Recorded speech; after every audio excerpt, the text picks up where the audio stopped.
Hi అండి. Welcome to simply బారు channel. ఈరోజు మనం పచ్చికారం పెసరపప్పుతో దొండకాయ కూరని చాలా రుచిగా సింపుల్గా ఎలా తయారు చేసుకోవాలో చూద్దాం. ఈ కూరలో పెసరపప్పు పచ్చికారం కలిసిన రుచి చాలా అద్భుతంగా ఉంటుందండి. అన్నంలో కలుపుకొని తింటే అమృతంలా ఉంటుందన్నమాట.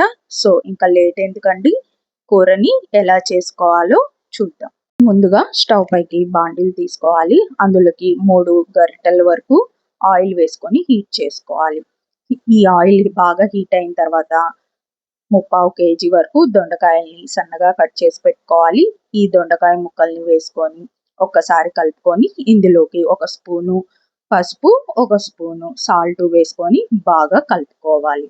వీటన్నిటిని బాగా కలిపేసుకున్న తర్వాత మూత పెట్టుకొని మీడియం ఫ్లేమ్లో మంచిగా మగ్గిచ్చేసుకోవాలండి. మనకి ఇలా చేస్తే దొండకాయలు అనేవి త్వరగా ఫ్రై అయిపోతాయి అన్నమాట. దొండకాయలు కొంచెం లేట్గా కుక్ అవుతాయి కదండి. సో ఇట్లాగా ఉప్పు పసుపు వేసుకొని మూత పెట్టుకొని మగ్గించుకోవటం వల్ల త్వరగా ఫ్రై అయిపోతాయి అన్నమాట. ఇంకా ఇట్లాగా ఒకసారి మధ్యలో కలుపుకొని ఇంకొక 10 నిమిషాల వరకు సిమ్లో పెట్టుకొని కుక్ చేసుకుంటే మనకి 90% వరకు దొండకాయలు అనేవి ఫ్రై అయిపోతాయండి. ఇంకా ఈ దొండకాయల్ని వేరొక ప్లేట్లోకి తీసి పెట్టుకోవాలి. ఒక అరకప్పు వరకు పెసరపప్పుని నానబెట్టి పెట్టుకోవాలన్నమాట. ఇంకా పచ్చికారం మసాలాని ప్రిపేర్ చేసుకోవాలి.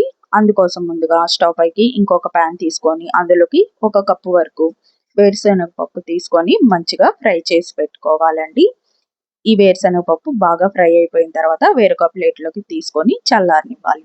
ఇందులోకి కొబ్బరి కూడా పచ్చి కొబ్బరి వాడాలండి. మీడియం సైజు కొబ్బరి చిప్పని తీసుకోవాలన్నమాట. ఇంకా మిక్సీ గిన్నెలోకి 8 వరకు పచ్చిమిరపకాయల్ని తుంచి వేసుకోవాలి. చల్లారిన వేరుశనగపప్పు, చిన్న ముక్కలుగా కట్ చేసుకున్న పచ్చి కొబ్బరిని, ఒక 8 వరకు వెల్లుల్లిపాయలు, 1 స్పూన్ జీలకర్ర, కొంచెం కొత్తిమీర వేసుకొని వీటన్నిటిని కలిపి మంచిగా స్మూత్ పేస్ట్ లా చేసుకోవాలన్నమాట.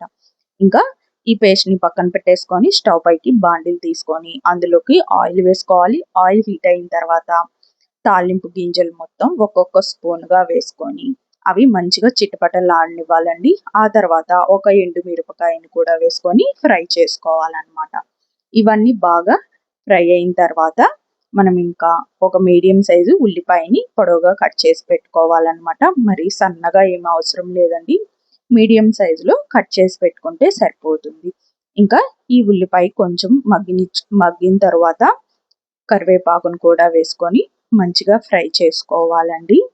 ఇవన్నీ బాగా ఫ్రై చేసుకున్న తర్వాత మనం ముందుగా పచ్చికారంని ప్రిపేర్ చేసి పెట్టుకున్నాం కదా, ఇంకా ఈ కారాన్ని ముందుగా ఈ తాలింపులోకి వేసుకొని ఒక 2 నిమిషాల వరకు ఫ్రై చేసుకోవాలండి. ఈ పచ్చికారము ఈ తాలింపులో వేసుకొని బాగా మిక్స్ చేసుకోవాలన్నమాట. ఒక 2 నిమిషాల వరకు మాత్రం ఫ్రై చేసుకుంటే మనకి టేస్ట్ అనేది మంచిగా ఉంటుందండి. ఇంకా ఫ్రై అయిన ఈ పచ్చికారంలోకి ముందుగా అరగంట ముందుగా నానబెట్టి పెట్టుకున్న పెసరపప్పును కూడా వేసుకొని ఒకసారి బాగా కలిపేసుకొని ఇవన్నీ మూత పెట్టుకొని ఒక 5 నిమిషాల వరకు మీడియం ఫ్లేమ్లో మగ్గించుకోవాలండి. ఇలా చేస్తే మనకి పెసరపప్పు చాలా మంచిగా కుక్ అయిపోతాయి అన్నమాట. పచ్చికారం కూడా మంచిగా ఉంటుందండి, మంచిగా కుక్ అవుతుంది అనమాట. మనకి కొబ్బరి స్మెల్ అలాంటివి తెలియకుండా ఉంటాయి. ఇట్లాగా మూత పెట్టుకొని మగ్గించుకుంటే ఇంకా ఇవన్నీ బాగా ఫ్రై అయిపోయిన తర్వాత మనం లాస్ట్లో ఇంకా ముందుగా ఫ్రై చేసి పెట్టుకున్నాం కదా, ఈ దొండకాయల్ని వేసుకొని ఒకసారి 1 నిమిషం పాటు బాగా మిక్స్ చేసుకోవాలన్నమాట. ఈ పచ్చికారము దొండకాయలు వీటన్నిటిని బాగా మిక్స్ చేసేసుకొని ఇంకా మూత పెట్టేసుకొని మనము సిమ్లో ఇంకొక 10 మినిట్స్ వరకు మంచిగా కుక్ చేసుకుంటే ఈ దొండకాయ కర్రీ అనేది చాలా బాగుంటుందండి.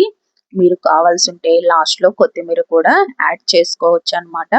అసలుకి అన్నంలో కలుపుకొని తింటుంటే ఈ పచ్చికారం పెసరపప్పు దొండకాయలు ఇవన్నీ మిక్స్ అయ్యి ఎంత అద్భుతంగా ఉందంటే చాలా టేస్టీగా ఉండిద్దండి. ఇంట్లో అందరూ కూడా చాలా బాగా ఇష్టపడుతుంటారు. మీకు ఈ రెసిపీ నచ్చినట్లయితే please like, share and subscribe to simply బారు ఛానల్. ఇలాంటి మంచి మంచి easy recipes, tasty recipes simply బారు ఛానల్లో ఉన్నాయండి. ప్లీజ్ ఒక్కసారి చెక్ చేయండి. Thanks for